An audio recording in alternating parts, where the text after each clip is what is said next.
Alright, so it's been 7 months since I made the switch from the S22 Ultra to the S24 Ultra. The main reason being because I stupidly cracked the screen on my S22 Ultra, but also because of a reason that may not seem as obvious to you from first glance. You see, to the naked eye, the S24 Ultra may just look like a clone of the S22 Ultra. But Samsung has made numerous subtle changes that I can vouch for and say that they will most definitely improve your daily experience with this beautiful device. But quickly, I'd just like to let you know about the video I made regarding the features confirmed to be on One UI 7 and me venting the frustrations that Samsung users have regarding the animations on One UI 7.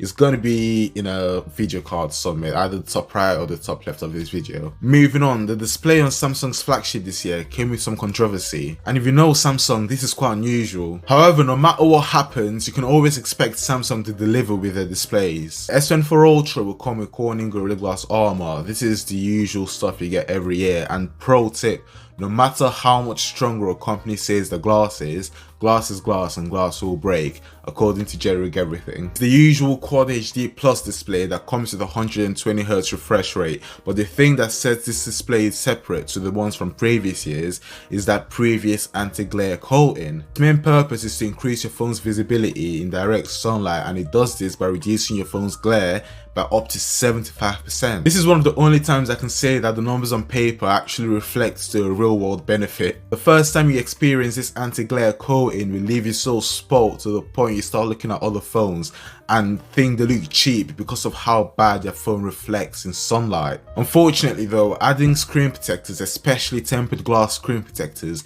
will get rid of all these anti-glare features you have and will bring your phone back to glaring in sunlight. After what happened to my S22 Ultra's display though, I couldn't trust myself not to put a screen protector on mine, so unfortunately I'm missing out on the anti-glare features. But if you know how to take proper care of your phone, then be my guest, use this phone without a screen protector because you're literally going to maximize the display to its full potential. Anti-glare coating does make your phone look a lot less vibrant, but Samsung quickly fixed this by introducing a new colorway in the display section in the settings. People also complained about the display looking grainy when the brightness is turned down. I haven't really seen anyone complain about it for a while now, so I'm guessing Samsung also brought out an update for this. I never experienced this graininess issue that people are talking about, so I'm guessing not everyone got that display issue. The flat sides on the S24 Ultra makes this phone feel so good and premium to hold. The titanium frame surrounding this phone gives a much better feel in your hand than the aluminium frame could ever give in the previous years of Samsung phones. The phone somehow feels lighter and softer to hold than the S22 Ultra, which I found quite surprising when I first unboxed it. I'm glad Samsung took the route of a flat display and a boxy look just like the iPhone, because I ain't gonna lie to you, when the iPhone 12 came out,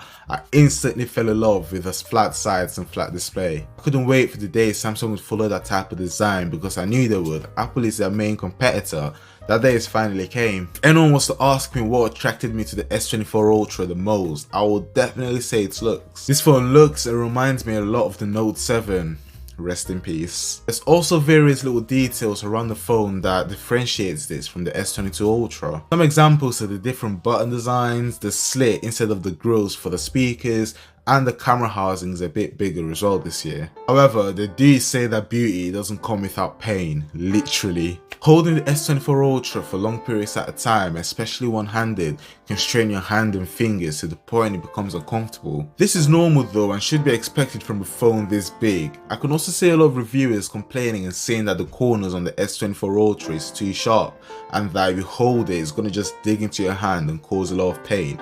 But unless you're daily driving this phone without a case, that should literally be of zero worry to you. Cases on the S24 Ultra practically makes its corners a non-issue because of how they gently smoothen the corners a little bit whilst also providing a softer barrier between your hand and the corners. I mean, after dropping my S22 Ultra, I instantly slapped the case on mine from day one, so I've not experienced these corner issues that people keep talking about. If you've made it so far into the video, then that means you're enjoying it and gaining some valuable information. To keep getting this sort of videos surrounding Samsung, make sure to scroll down and tap that subscribe button. Might as well tap that like button whilst you're down there as well. Nowadays, watching speed tests and app opening tests are basically useless because we all know that all phones out there flagship specifically, can handle almost anything you throw at them. The S24 Ultra isn't any different this year because all models, regardless of where you are in the world, is going to come with a Snapdragon 8 Gen 3, and this chip is such a beast. Done things ranging from light photo editing to trying out some AI features, and everything worked out so flawlessly. Getting this phone hot is a task of its own because the Snapdragon chip this year, combined with a massive vapor chamber Samsung put in this phone, is literally almost impossible to get it hot. It's going to get warm because it's usual, all phones get warm, but it does not get hot to the slightest. If you manage to get this ultra toasty, you literally deserve an award. I can play lightweight and heavyweight games with ease and pair this up with Samsung's gorgeous display. It's no surprise that most Apple users are deciding to switch to the S24 Ultra this year. Regardless of storage size, I think all variants of the S24 Ultra is going to come with just 12 gigs of RAM. In my day-to-day use over the past 7 months, the RAM management has been nothing but spectacular.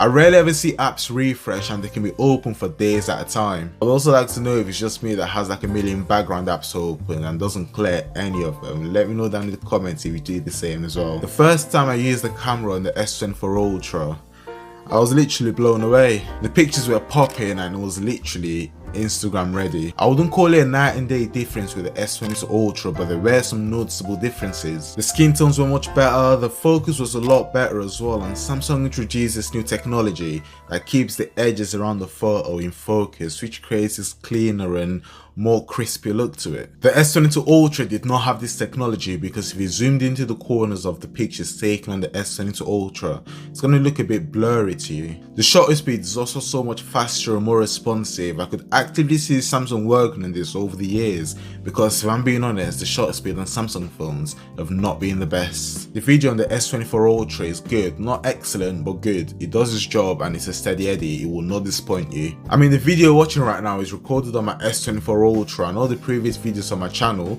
were recorded on my S22 Ultra, so Samsung actually does a good job when it comes to video. But if you want excellent videos and take videography really seriously, I would still recommend the iPhone over the Galaxy, mainly because of third-party like equipment and accessory support, not because the iPhone is just that much better off the Galaxy. The iPhone just has more accessories available to you. As mentioned in my previous video regarding One UI 7 on my S24 Ultra, the battery started off amazing. I was getting 9 hours of screen on time whilst out and using 5G, it was really good. But after several updates over the month, I'm not sure what Samsung tampered with, but it hasn't really been the same. Don't get me wrong, the battery life is still good. I'm getting around 7 hours of screen on time, but I'd like to hit 9 hours again. You can charge your phone to 100% and be confident to leave the house knowing that you will get back with some juice left. However, if you're on holiday in a hot country and are taking a lot of photos and videos, be expected to bring a power bank with you because this will naturally drain your battery a lot quicker. The standby time is great, but I think I contributed to this because I set a Bixby routine to turn on power saving mode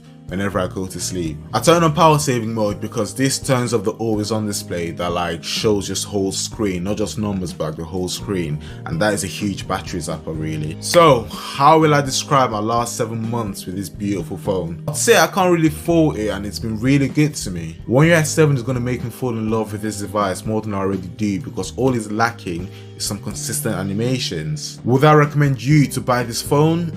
I would 100% say yes. It's literally all you can ask for. Good battery, great display, great build quality, literally A+ on almost every category you can think of. With better animations, it's literally going to be a 10 out of 10. On that note, watch this video here to learn more about One UI 7 coming to the S24 Ultra. Like and subscribe if you enjoyed the video. Follow me on Twitter, the link is going to be in the description. And I'll catch you in the next one.